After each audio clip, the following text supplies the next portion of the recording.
Hi there. Welcome to a Bonzoleum video. Boy, I have the book for you, fellow Led Zeppelin freakazoids. Here it is. Oh, it's called Good Times, Bad Times. Now, a lot of you Zeppelin freakazoids might be like, dudes, we have that book already. Well, I didn't know it was out there. You know, actually, you get older and you get out of touch. A lot of pictures in here I've never seen that even when I've looked on the internet in images, I don't find on the internet either. So this is actually also a plug for this book. So if somebody has a butt rash over copyrights, hang on, this comes off. Somebody has a butt rash over the copyrights, well, that's too bad. Then take the video down. But at least I'm plugging your butt, okay? Because apparently it's like 6 years old. I got this for $6.95 used and shipped like $11. I think normally it was like 40 clams. Anyway, check that out. Good times, bad times. Now here's the deal. You can make a bandana out of this baby.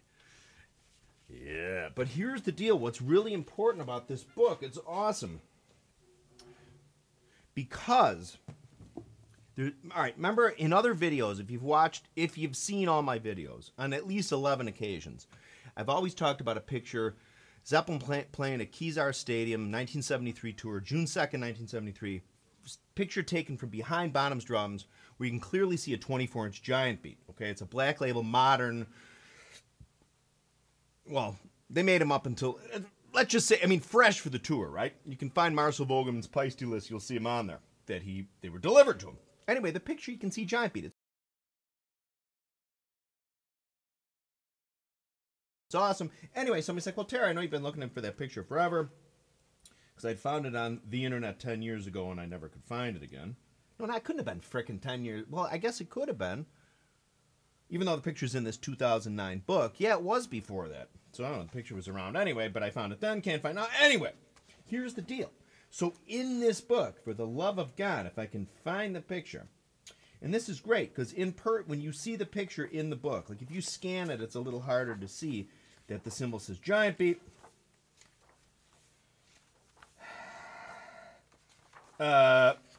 Anyway, so what I'm going to do, in addition to right now, if I can find the effing picture I'm effing looking for, you know what, I should be punched in the face. Well, for this and various other infractions. What can you do? Actually, I have been punched in the face. A couple different occasions. One time this is so embarrassing. My cartilage was removed from my skull. Here, my nose started bending all over the joint. When I sneezed, it was chaos. Anyway, so we're going to get back to that frickin' picture, because I can't fucking find it, for the love of Christ. Screw effing. I just can't find the picture. What the hell's going on? Fucking hell. All right, so anyway, so what I'm going to do is I'm going to put up some pictures, what the hell I'm talking about here. Great pictures. Now, the neat thing about this is this does publish pictures of, I don't know if you remember, several years ago, there was a photographer, whose name is in here, who had taken pictures of them recording at New York's, what studios were they at? Atlantic Studios, I believe, which is really neat because the pictures you see in this book and that are out there are very much what a photographer would want to see of the band. Like the guy, right? Like Jimmy Page at his guitar, or a close-up of Jimmy Page at a mixing board. Right? Or Robert Plant, of them, right? But I guarantee you, when these photographers were in the studio or at shows, they would take pictures, okay, like these guys, okay? We've seen, like, here's Bonham, right? You can see him here.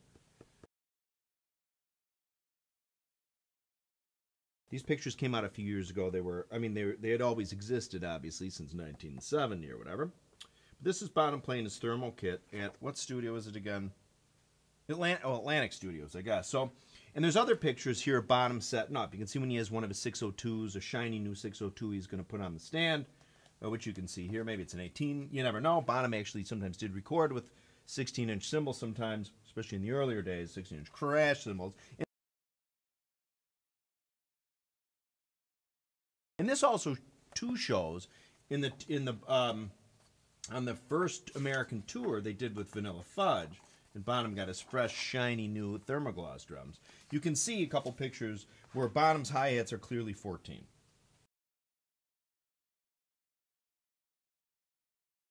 You can. And I'll put that picture up too.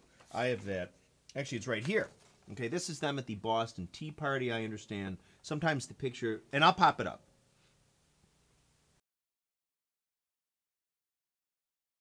This picture is often mislabeled for another joint, but I understand on good authority it's the Boston Tea Party. Bonham behind his thermoglass kit. Here's J.J. Jackson, for the love of God, in the front frickin' row.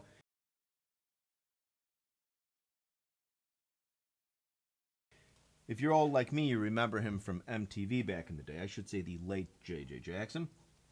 But this is such a cool picture. You see Bonham's Supra, you see his 602s, you can see his 14-inch hi-hats, which could be Zildjian. You never know. Again, I'll put this picture up, or maybe it's already been up. And you can see him, this is just as he strikes the 18-inch crash, because you can see the cymbal right at that moment is just starting to bend, just starting to flex, like right when it goes in. That's a terrific picture, which a lot of us have seen before. But there's a lot of pictures in here, like them when they went to Hawaii, when they're recording Zeppelin too. Look, they're carrying the Ampex 444. They're carrying these tapes, BASF. They're carrying them around with them while they're on tour, literally while recording.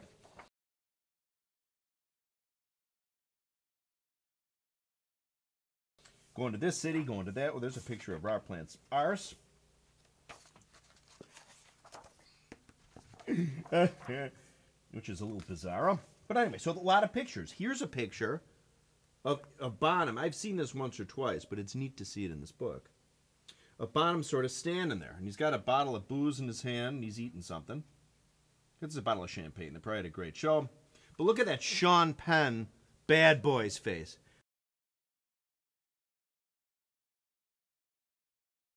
There's a shot of Sean Penn Bad Boys, the movie from 1982, where he looks, they could be the same guy, just with black hair. That's kind of a neat picture. But this is so exciting. Again, I'd had that picture. I put it in that video about, like, newsflash. You know, I found the picture. I should say somebody found the picture. And here it is. I'll put it up again. You won't just see it here, but you'll see it on the screen. Picture taken by not James Fortune or Fortune. James Fortune took a bunch of pictures of them in color, and maybe black and white, at Kezar, June 2nd, 1973. And I'd always assumed it was James Fortune. He sent me some of his pictures with a watermark in it just to see if it was one of the pictures where you could see Peisty Giant Beat on that 24.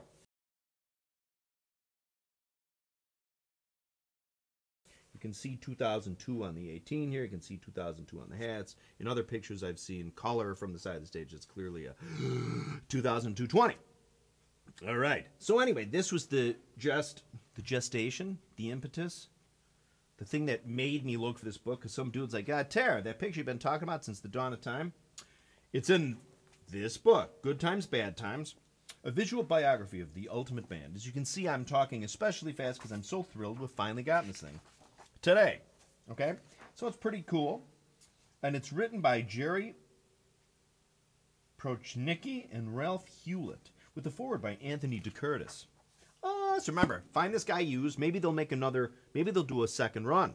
Because for diehard Zeppelinophiles like us, this is a great book. Good Times, Bad Times. See the dudes on the back showing Jimmy Page's Aleister Crowley ring. But the pictures, and I'm going to just put them up. Here's them at Super Show. You know, we've often talked about Super Show when I said in the video about how some pictures, that thermoglass, or at least one of the thermoglass bass drums, looked like it was 16 inches deep, not 14. Oftentimes, too, many of us Zeppelin freakazoids would talk about how the rack tom looked like a 12 by 15 and not a 12 by 14, okay? Which is mostly the case. I mean, Bonham had a 12 by 14 thermoglass, right? Because Paul Thompson has the original drums. He confirmed to me it, in fact, was a 14, plus everyone else in the brother says it was a 14. 12 by 14, of course, some crazy rectum cut that 12 by 14 down to a 10 by 14 before Paul Thompson got it. But here in the Super Show, where I've always felt we're on film, the 16 millimeter film, it looks so much like a 15. You can see clearly in this photograph where, alas, it is a Ludwig snare stand assisting the support. Later on, sometimes I think he just used the snare stand, but there was also a Rogers swivel thing that he used too. You can see that's a snare stand which is torqued up. It's a 14-inch tom. So it's neat stuff like that. Again, here they are in Atlantic. And again, as I was saying with the recording, if these photographers, God, I'm so thrilled to have this book, went into the studio with them just to take pictures. And they said, you know, one of the times here, he says, yeah, I went in, and I went for a couple days and took pictures. Well, in those days, remember, it was film. He must have taken 10 rolls. It wasn't digital where they took a bad picture or a picture they felt was kind of worthless, or of the gear, and they're like, I don't want to put that in there, and they erase it. They develop everything. So more pictures of them in the studio exist. So if I could get this guy, this fella, who in these pictures of them recording at Atlantic Studios, to maybe like look through his shite and be like, you know what, man, for you diehard Zeppelin freakazoids, I do have another 90 pictures. We'd love to look at them. You know, even if there's real fast, took a picture of the amp or whatever, them loading the gear in. See, that's the stuff we want to see now. Back in the day, fans maybe did want to see Jimmy Page, a close-up of him, you know, just playing the guitar. But wouldn't it be great seeing all the other guitars in there, or seeing the mic setup over the drums, or seeing the B3 organ, which you can see in one of these pictures again. But those are the pictures I'm talking about. They exist. If these dude sickles had access to the studio, like they said, and I will say the guy's name, because it says it in here. Oh, there's a couple good pictures. Again, so here they are recording Atlantic. Right? There, you know, this isn't Atlantic. This is actually a really cool picture. I'll put this one up, too. I've never seen or heard of this before. But June 13, 1969, the day I was born, I swear to God, I just realized that. This picture of them. What the hell are my glasses? I can't see a damn thing. Photographed by Ron Raffaele. Had a very strange experience following Zeppelin's June 13 show in Birmingham. When he processed his film from the show, he found he had double exposures. A virtual impossibility because the Nikon F he shot it with is a single lens reflex, which means you can't advance the film and cock it separately to produce a double exposure. Wondering where the weird images on his film came from, he suddenly recalled that the band had told him the concert hall in Birmingham had been built on the ruins of a medieval prison where torture and executions were carried out. Now look at that. That's pretty freaking cool.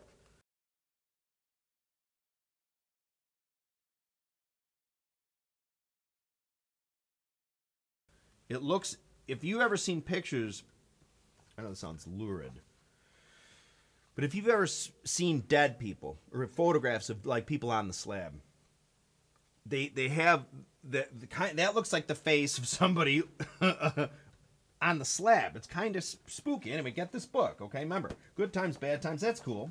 Here's Robert Plant listening to a playback of something when they're doing Zeppelin 2, Atlantic Studios. Of course, he has one of those little 1970s coffee cups.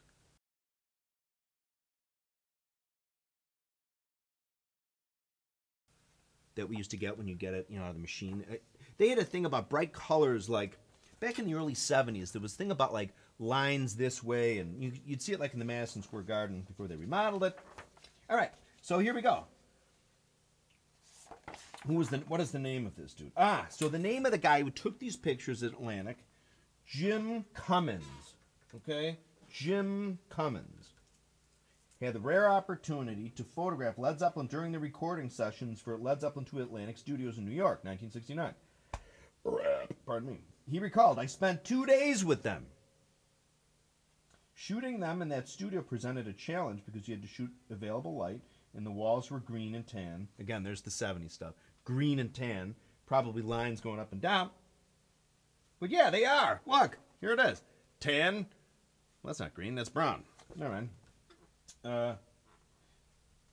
You have to be unobtrusive. When shooting a recording session, you have to be unobtrusive to the point of invisible, which means minimum equipment, dark clothes, and a lot of patience.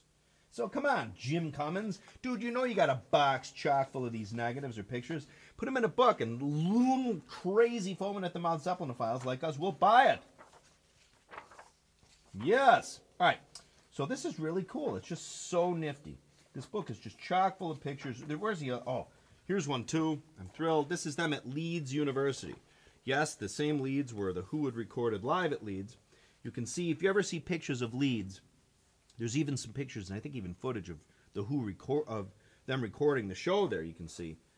But it was like they were in sort of the end of a hall, which was sort of curved like this, and it had windows with drapes on it. You can see that there. God, this is so thrilling. I'm so excited. Here's Bonham sitting at his drum.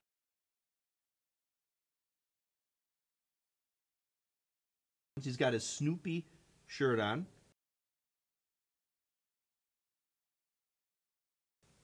It's just sitting there casually. I've never seen that picture. God, is that just cool? That is as cool gets, man. Yes! God bless. God bless. God bless. These guys, where the hell? Jerry Proknicki and Ralph Hewlett, forward by Anthony DeCurtis. And also, God bless all the photographers. You know, let me look in here and see if there's a list of them. You know there is. That's the way they do it. I'd like to thank blah, blah, blah, blah, blah, blah, blah, blah, blah, blah. Well, editors and such. But yeah, the pictures, I'm sure there's picture credit in here. Here we go, photo credits. Richard Aaron, Jorgen Angel. We know him. He took the pictures 1968 when they were in Norway or Sweden, I forget, Stockholm, when they... Earlier pictures were Bonham's playing that green sparkle, well, I think green sparkle, Slingerland, and then later pictures where they go back there. He's playing the Natural Maple Kid. Chuck Boyd, Michael Brennan, Jim Cummins, Ian Dickinson, James Fortune or Fortune, Rick Gould. Yes, all these, it's just awesome. I just love this book. I literally just got it. Here's a shot from the side of the stage at Kezar, which is probably James Fortune or Fortune. Oh, it's majestic. I'm just thrilled. Again, we have to show that again. That is the coolest thing in the world. A Black Label Giant Beat. Yes, sir. Yes. And there's a lot of pictures. It's just terrific. So I'm going to put up some of the ones I marked that I think are cool. You'll see them on the screen. I'll put little black marks in here. Yeah. Oh, here they are. You've seen this. This is when they're at Headley Grange recording, okay? Here's Bonham and his show coat. Those show coat t-shirts are so cool.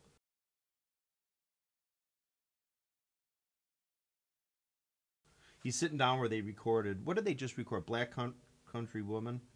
So Bonham picked up the guitars playing. You see those piping hot U67s. Maybe they're U87s, you never know. Here's the Rolling Stones recording truck. It's just really nifty, man. See, these are the pictures we want to see. Even if it's Bonham picking his nose, tuning his snare drum. Whatever the hell it is. Here's another one. You've probably seen this. There's the Rolling Stone recording truck.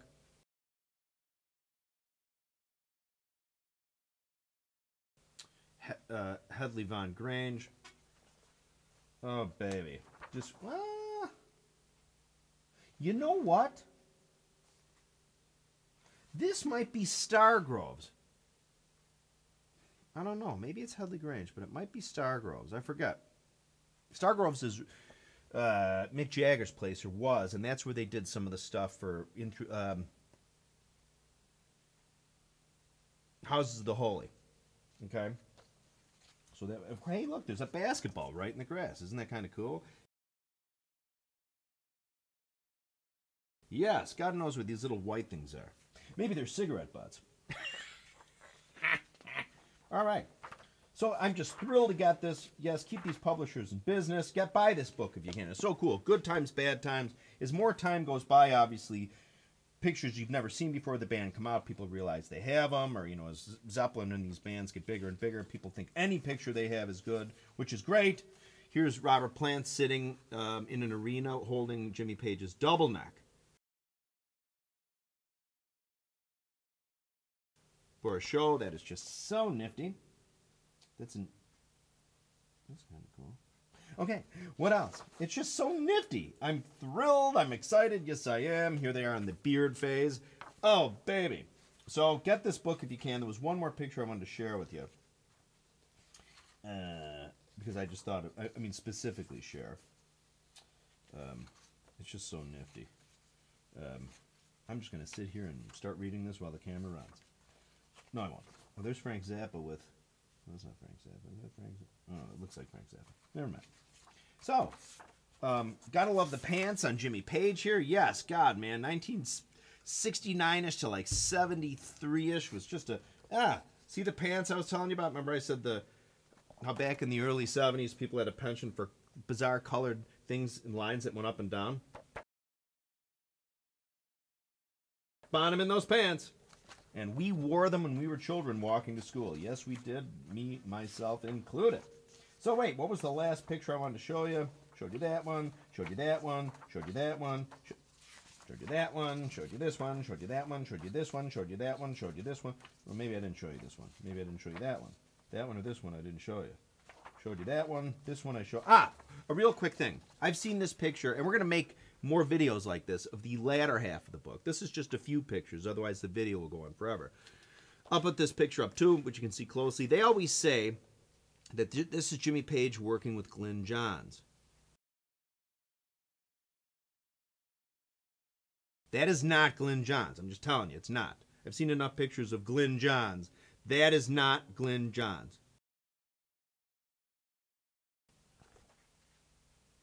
It is just not. It's like that picture I put up before in another video. There's a picture in, what was the guitar player in the Eagles? The one that they kicked out. Great player, probably nice. I mean, whoa! What the hell happened? Camera ran out of juice. So here we go. What did I leave it off as? I left it off with, in another video I posted a while back, about what was the guitar player in the Eagles. Blonde-haired dude. Great player, probably a nice guy. He was kicked out of the Eagles. He was let go by Glenn Frey, the late Glenn Frey, and Don Henley. Anyway, there's a picture in that book which clearly shows a picture of somebody that is not Don Henley. I think it's a mean-spirited, no offense against anybody, but like that picture that is misnomered, mislabeled, that it's Glyn Johns with Page. It's not. This particular one, I don't think it was an accident. So I'll put that up here again real fast. Look at this picture. Let me know if you think this is Don Henley.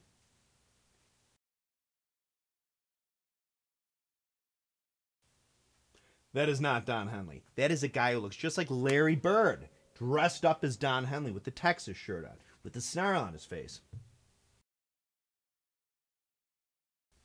Anyway, sorry to call you. What the hell was that guitar player's name? Great guy. I mean, a great player. I don't know. They just got bad blood.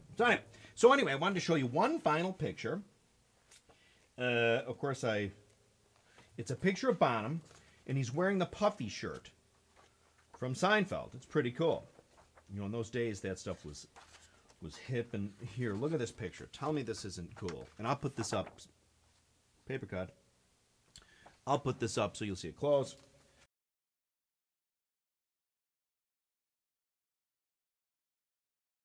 But look at that. Bonham. And this is probably their first promo photos. God, I'm still so excited about having this book. I got to tell you. It's kind of fuzzy. It sort of has like the Barbara Walters, Diane Sawyer fuzziness they put on in their contracts when they get older with the networks, when they show them on TV. Straight face. They'll round out the wrinkles when they look older. They really put like sort of they put like a fuzziness. Watch it next time. Next time you see Diane Sawyer. Maybe she's not doing TV anymore. Anyway, but you'd see it. Anyway, that's the effect here. And that is just a cool picture. Swashbuckling Bonham in the puffy shirt. Okay, so more videos on the way.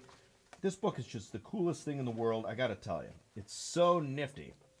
That is so nifty. Oh, here, real fast. Here's the picture of them at the San Bernardino Swing Auditorium. In this photograph, you can't see it, but this is the show. At this show, Bonham had double bass drums. He had the thermogloss double bass drums, okay? So Page looked at him and said, dude, you can't play those anymore. And the myth, their story goes that that Peter Grant said to him, Bonham, you can be replaced easily, and you'll go out through a set of different doors. Meaning that instead of like, hey, Bonham, here's some money, play with us, it'd be like, and they just throw him out the studio door. That's what I think that was meant. Anyway, so thrilled to see this. Yeah, oh, baby, it's just so cool. Anyway, so again, photographers, any photographers out there, or Jimmy Page himself, you know, I'm going to make another Dear Jimmy Page video.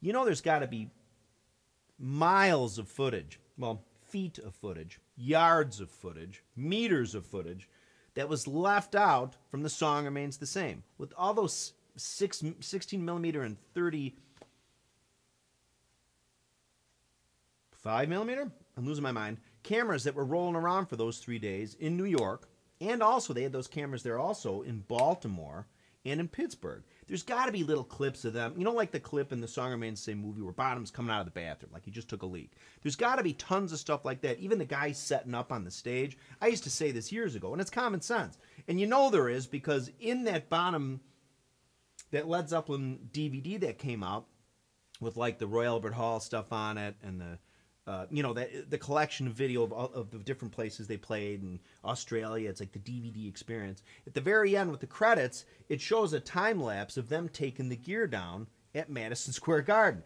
That's what I'm talking about. We want to see all that, man. There's got to be, again, at the time, photographers or fans wanted to see like their idol, the guy in the band, their face taking up most of the picture with them. With their, you don't really see the guitar, you don't see the amps. Let's see all the gear, man. Let's see everything. Gear, microphones.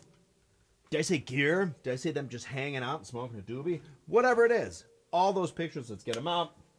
Again, if you can get this book, if you've never seen it, Good Times, Bad Times, I'll add this to my stash of books that I have. It's just the coolest thing in the world. Oh, and this is kind of cool. This is sort of the, what do they call it, the binding, which is really neat. So this page is all Bonham's rings. Over here you have plants, leaf in a circle. Uh-oh, I don't want to ruin the bind. And then in this side, I don't know what the hell that is. On this side, you see the what is called the Zoso. It is not Zoso, but people call it that. And then over here, the John Paul Jones symbol. So it's really neat. Get your hands on it if you can. More videos on the way, more covers coming. I'm going to go back and remake some of those videos I made on some of Bonham's fills and stuff and some songs, because I realize, as you guys have, a lot of my fans have said in the videos, dude, you know, we like the videos, but in those old ones, we can't. You play the drums for a second, then the first 75 words out of your mouth you can't hear because the microphone's decompressing. Anyway, thank you for putting up with my hypomania. It came, literally, this came an hour ago, and I'm just thrilled. Oh, it's just the coolest thing in the world. Anyway, more videos on the way. Please subscribe if you haven't. Thank you. Oh, by the way, I'm getting a haircut. I'm looking a little too, what's the word? Midlife crisis-y. Anyway, but I do love my hair long, but it's silly looking now. So here's the phone. Got to take this, people. Bye-bye. Hello? Everything's good. She's good. She's up in